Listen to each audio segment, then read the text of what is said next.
Itu Oh. ada jigong. Tapi nggak yang terlalu ini sih. Sama biasanya kan ini kan kalau misalnya ada periodontitis gitu kan gigi apa gusinya merah-merah gitu kan.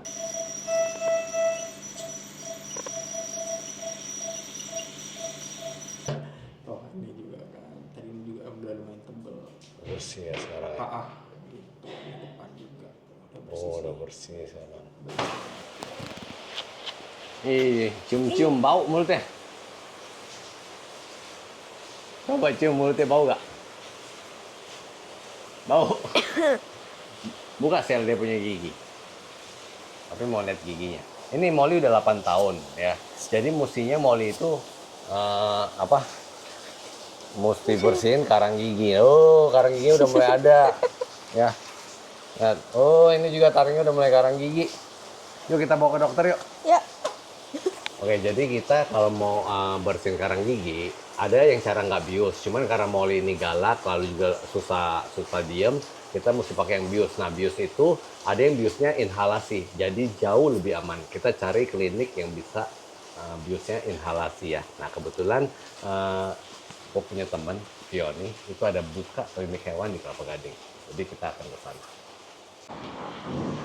Oke, gue sudah sampai di Kelapa Gading di Vet Time. Nah, kali ini gue pengen bersihin karang giginya di Vet Time. Karena Vet Time ini punya temen gue si Fioni, The Gold Legend Kennel, yang kita pernah nge-vlog Golden Retriever di rumahnya ya. Ini posisinya sebelah Tuna House.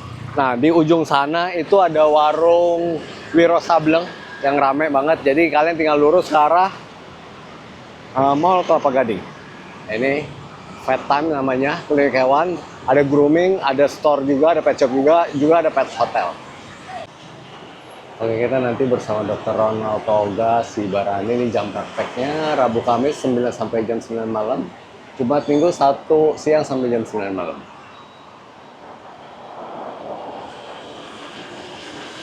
Wah, fasilitasnya kayaknya lumayan lengkap nih, ada USG. Ada vaksin, ada operasi, konsultasi, rawat inap, laboratorium, ronsen, X-ray. Oke, sudah bersama dengan Cici Fioni, ya kan? Hai. The God Legend Kennel. Kita pernah ke rumahnya sekarang. Ternyata Cici Fioni selain punya kennel, punya pet shop, punya grooming center, sama klinik hewan deh. Iya. Jadi kan mau bawa si Molly untuk bersihin karang gigi. Nah, ini apa? Ini pet shop ya? Iya. Nah, gitu, ini ada pet shopnya juga. Kita pengen minta diantar. Nah, itu dong, lihat fasilitasnya dong. Fasilitas kliniknya ya. Fasilitas Yuk, klinik. Kalian. Vet Time. Oh, ternyata sampai dalam ya. Iya, sampai ke dalam. Ini ada reptil juga. Ayo, Nah, ini klinik kita nih, namanya Vet Time. Vet Time ya. Ini ruang poli kita. Poli sama Ya. pemeriksaannya. Iya. Ini juga ruang poli, ada 2. Oh, polinya ada 2. Iya, polinya ada 2. Ruang pemeriksaannya. Lalu ada ruang operasi khusus sendiri ya? Iya. Oh, ada X-ray. Iya. Oh, kirain cuma Ini USG ruang doang. operasi. Ini ruang operasi. Ada X-ray, ada USG. Iya, Lalu ada periksa darah juga nggak? ada. Bukannya dia dah. Bukain ini. Ini ruang X-ray-nya. Ini ruang lab. Ini lab. Oh, itu buat periksa darah nih. Iya. Ini alat periksa darahnya. Wah, lengkap. Oke. Di lantai 2 ada apa? Lantai 2 kita ada pet cafe kok. Oh, yuk kita lihat. Iya. Ada pet cafe.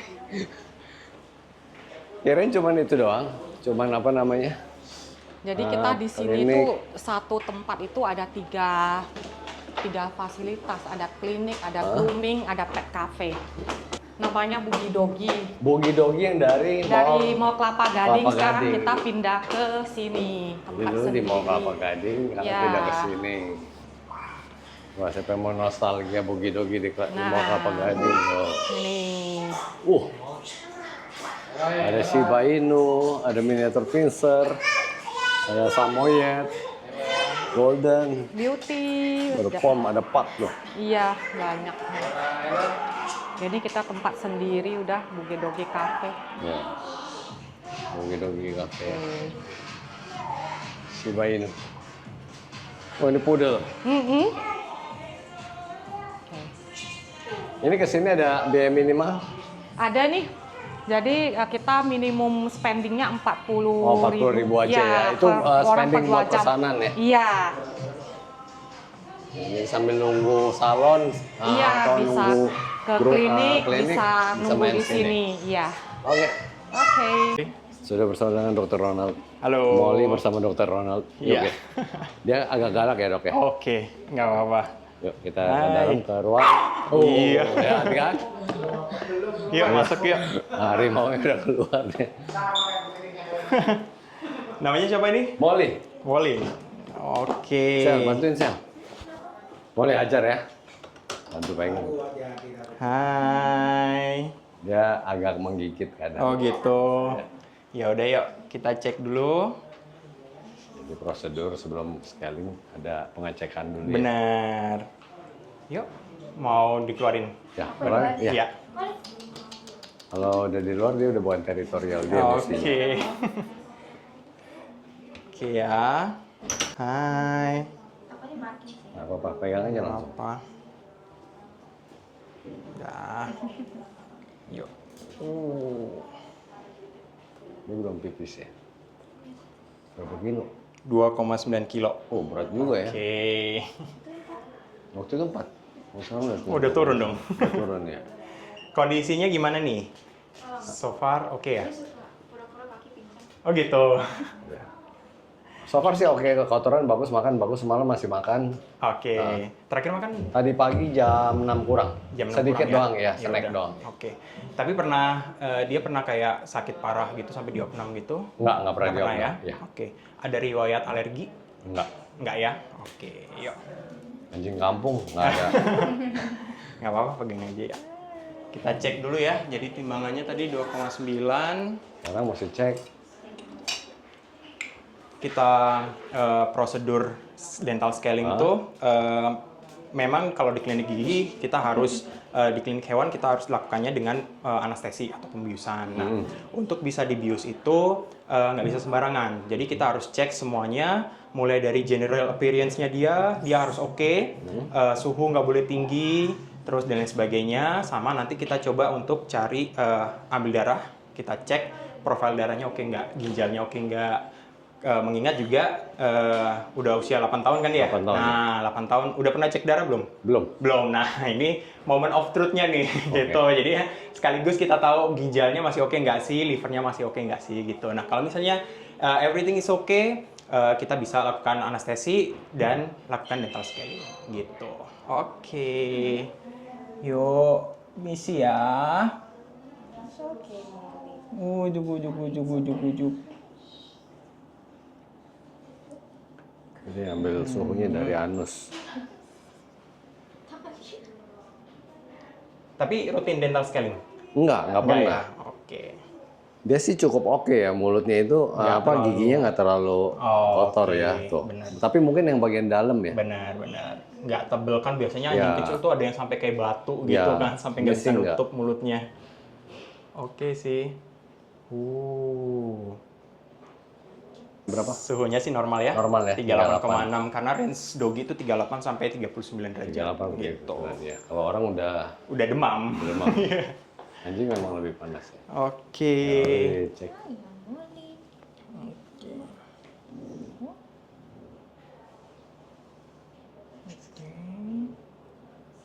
Oke. Matanya mau copot. Nggak merah sih, soalnya kan kadang kalau misalnya radang atau apa gitu kan bisa dilihat dari ininya juga. Kalau misalnya kita nyebutnya konjungtiva ya. Kalau konjungtivanya terlalu pucat pun itu bisa tanda-tanda kalau dia lagi anemia gitu. Itu ada jigongnya. Tapi nggak yang terlalu ini sih. Sama biasanya kan ini kan kalau misalnya ada periodontitis gitu kan gigi gusinya merah-merah gitu kan. So far oke. Oke. Yuk, coba yuk. Kita dengerin jantungnya dulu.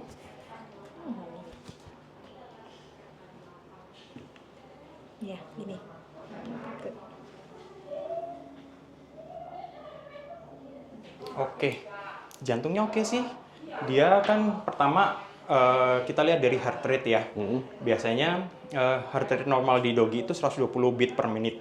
Dia agak lebih dikit, tapi itu masih dalam batas normal gitu. Mungkin karena stres, karena takut ya lingkungan yang baru gitu. Yang paling penting tapi di usia senior, dia kan 8 tahun itu hitungannya udah senior ya.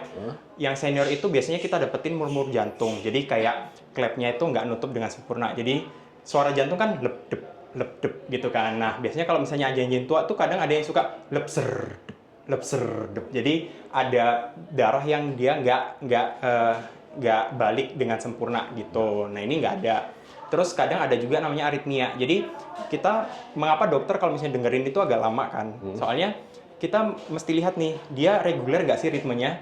Lep-dep dari awal sampai akhir gitu terus. Kadang soalnya ada yang aritmia misalnya lep-dep, diem terus lep-dep lagi. Nah, kayak gitu juga ada indikasi bahwa sebenarnya dia ada masalah jantung kayak gitu. Tapi so far sih oke sih. Kulitnya elastis. Nah, ini buat lihat dia dehidrasi apa enggak. Kalau misalnya langsung kembali berarti dia dia tidak dehidrasi gitu. Walaupun padahal dia puasa ya, maksudnya baru makan tadi jam pagi kan. Pagi ya, pagi snack dong. Minum susah nggak dia? Enggak ya? Nggak ya? Oke. Nggak ada tanda-tanda nyeri. Biasanya kalau misalnya kita tekan, kalau kita manusia kan kadang dokter juga tekan perut ya. Ya. Itu kalau misalnya dia ada sakit pasti dia ngaing gitu kan. Ya. Ini dia nggak ada sih.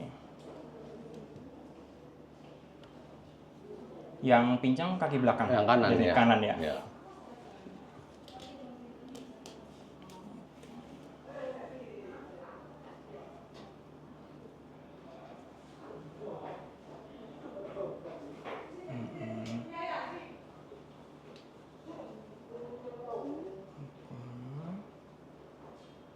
Oke. Dia orang di kandang nih. Ini sekalian cek skoliosis bisa nggak sih? Skoliosis. Saya tahu, baik dikit. Biasanya kalau udah senior gini itu ada namanya osteoartritis gitu. Jadi radang di sendi-sendinya gitu. Jadi nggak melulu kalau misalnya dia pincang ada patah gitu, nggak. Kadang osteoartritis bisa kayak gitu. Atau kadang juga dislokasi sendi. Jadi dislokasi patella. Jadi lututnya itu dia geser gitu loh. Nah, itu juga bisa.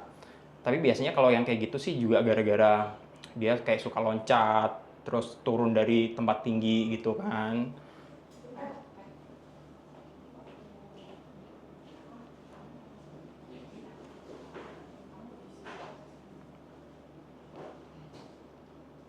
Nah, kadang juga dogi-dogi gede itu makanya kita kayak agak buka gini supaya tahu dia ada HD nggak sih, hip dysplasia gitu. dibuka ya. Biasanya kalau misalnya kita giniin bunyi kletek gitu, nah itu biasanya sih dia ada HD gitu. Cuman ini dia enggak sih. Mungkin karena memang ada radang sendi aja makanya dia suka pincang gitu. Oke. Sama terakhir tulang belakang ya. Coba.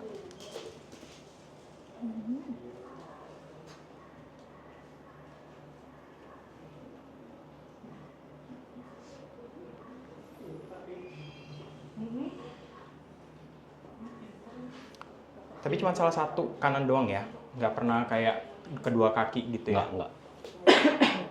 Kalau saya raba sih sempet ya, di sini di titik yang ini tuh dia ada lebih, kan kalau dari depan sampai belakang tuh dia rata ya. Begitu di titik yang ini dia lebih Jedok.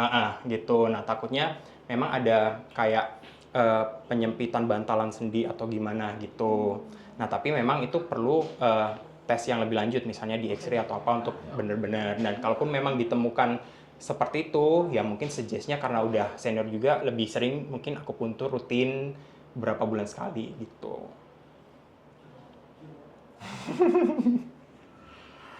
Oke sih kondisinya overall ya. Oke. Gitu. Jadi menurut saya sih tinggal hasil darahnya aja. Kalau misalnya hasil darah oke, ginjal oke, liver oke, pankreas oke, harusnya sih dia bisa sih untuk dilakukan anestesi sama scaling gitu. Oke, sekarang saya siapin dulu ya, ambil darahnya ya.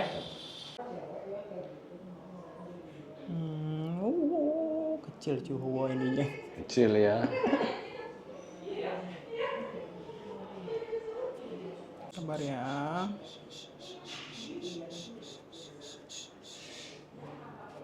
Oke, good. Langsung. Jadi kita nanti bakal cek darah dua. Cek dia ada infeksi atau enggak, anemia atau enggak, pakai yang mesin ini. Terus cek dia punya fungsi organnya bagaimana, dia pakai yang mesin yang ini. Jadi hasilnya nanti bakal kelihatan seperti ini contohnya. Jadi ini kan red blood cell, white blood cell, trombosit dan sebagainya gitu kan. Nah, buat tahu nih contohnya yang lagi oke ya. Jadi dia nggak anemia, nggak segala macem gitu. Nah, kenapa? Tadi kan saya bilang pembiusan itu nggak bisa kita langsung bius gitu aja. Kalau dia anemia atau hemoglobinnya rendah, berarti oksigennya nggak bisa diantarkan ke seluruh tubuh, dia nggak bisa dianestesi juga kayak gitu. Kalau misalnya dia plateletnya rendah atau trombositnya rendah, kan misalnya ada gigi yang mau dicabut nih, terus kan pasti keluar darah. Nah kalau misalnya plateletnya rendah, dia nggak bisa clotting, itu juga bahaya kayak gitu. Jadinya itulah kenapa dental scaling itu nggak sesimpel yang kita kira. Karena ada biusnya ya? Benar, ada bius, jadi harus ada cek dan sebagainya gitu. Jadi sekarang kita lagi preoksigenasi. Sebelum kita bius atau anestesi itu wajib untuk preoksigenasi supaya dia dapat oksigen yang cukup dulu. Nah nanti kalau udah baru kita masukin tuh biusnya dikit supaya dia tidur. Baru nanti kita lanjut pakai endotracheal tube atau selang seperti ini masuk ke leher atau tenggorokannya dia. Baru nanti lanjut ke mesin anestesi gitu. Nah semua nafasnya dia akan terkontrol di sini, ventilator ini. Jadi dia nafas atau enggak, nih kayak sekarang dia nafas kan, dia naik turun kayak gini, gitu. Jadi anestesi atau bius pakai mesin gini jauh lebih aman karena kita bisa lihat dia masih nafas nggak sih, kayak gitu. Jadi once dia nggak turun atau nggak naik backnya, ventilatornya, kita bisa segera lakukan tindakan supaya nggak terlalu jauh gitu. Misalnya dia nggak nafasnya, gitu. Itu sih. Oke. Sekarang biusnya kita udah nyalain sedikit sampai dia tidur. Begitu dia udah tidur baru kita pasang ET-nya. Setelah pasang ET masuk, kita monitor semuanya pakai EKG kayak gini. Semua dipasang ke badannya. Jadi jantung apa segala macam akan termonitor di sini. Gitu. Jadinya once tekanan darahnya turun atau detak jantungnya turun, itu semuanya bisa kelihatan di sini. Gitu. Udah mulai tidur. Udah mulai ngemes ya.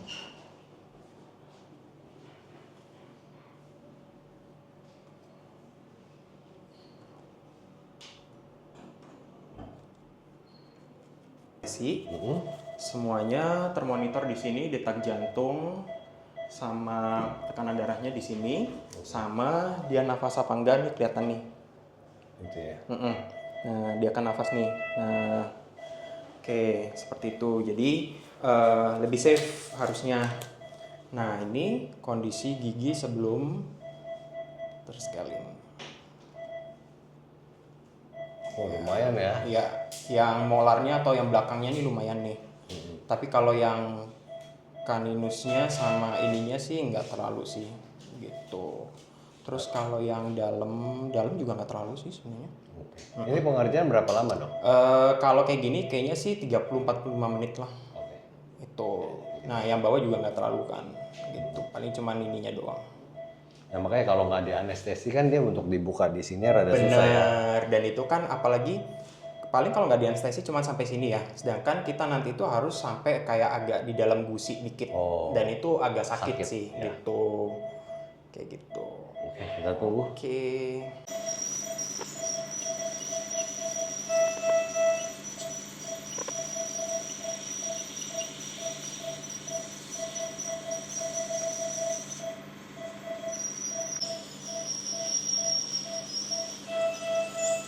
Kalau dia dalam keadaan terbius gini kan enak nih, soalnya sampai ke Bawah. dalam gusinya juga bisa dibersihin. Sementara kalau misalnya dia nggak terbius kan paling kita cuma yang di permukaannya doang. Gitu. Udah selesai. Itu ada yang gede banget. Iya. Orang gigi gede banget tuh. Sama 2 gigi dicabut. Oh, ada 2 gigi dicabut. Karena udah goyang ya. Karena udah goyang. Ini bangunnya berapa lama, Dok? 15 menitan lah. 15 menit ya? Iya. Tuh, jadi bius sudah 0, tapi oksigen masih jalan terus. Jadi sampai dia bangun baru dimatiin semuanya. Oke. Tuh. Nanti yang dari tenggorokan dicabut. Iya, dicabut. Waktu dia udah mulai bangun baru dicabut. Oke, setelah pembersihan. Ini tadi yang dicabut di sini. Dia nggak pakai giginya juga kalau makan, Dok. Oh gitu. Main telan ya. Oh ini juga kan. Tadi ini juga udah lumayan tebel. Bersih ya sekarang ya. Gitu. Di depan juga udah bersih. Oh, udah bersih sekarang. Benar. Ini berapa lama sekali mesti seperti ini? Tergantung kalau misalnya udah makin tebel kayak 6 bulan gitu udah kelihatan tebel, better langsung di scaling. Tapi ada juga yang setahun bahkan 2 tahun nggak tebel-tebel ya 2 tahun juga 2 tahun. scaling benar gitu. Jadi tergantung kebutuhan. Benar. Tapi disaranin sih setahun sekali di scaling kalau misalnya memang udah tebel gitu. Maksimal sampai umur berapa tahun? Di anestesi kayak gini. Nah, Sebenarnya tidak ada batasan. Kami pun pernah kayak usia 17 tahun harus operasi pun ya tetap bisa gitu loh selama memang tanda-tandanya dia vitalnya oke, terus organnya juga oke gitu. jadi mesti cek kesehatan. Benar. Jadi itulah kenapa tadi yang cek darah kayak gini itu paling nggak setahun sekali penting supaya kita bisa tahu nih organnya masih oke apa enggak gitu. Oke, udah bangun Molly. Udah langsung seger ya, Dok? Iya. Tuh. Tapi masih ngeces dia. Benar. Ini boleh makan kapan, Dok? 2 jam lagi boleh deh. Jadi nanti nyampe rumah kira-kira ya bisa lah minum makan. Oh, bisa ya langsung. Paling nanti ya tetap di ini ya sikat gigi gitu ya. Mana bisa ini disikatin gigi ya, si Judas ini. Oke, Dok. Thank you, Dok. Thank you. Oke, jadi teman-teman yang kepengen scaling dengan bius nggak usah khawatir bahaya atau enggak, karena semuanya itu akan ada dianalisa dulu, lalu dites lab dulu darahnya ya. Jadi dianalisa oleh dokter apakah hewan kita itu, anjing kita, nabul kita itu bisa menjalani pembiusan atau tidak. Karena nggak sembarangan bius kayak zaman dulu, sembarangan bius gitu ya. Tapi sekarang harus diperiksa dulu. Jadi aman banget untuk scaling dengan pembiusan supaya hasilnya lebih maksimal.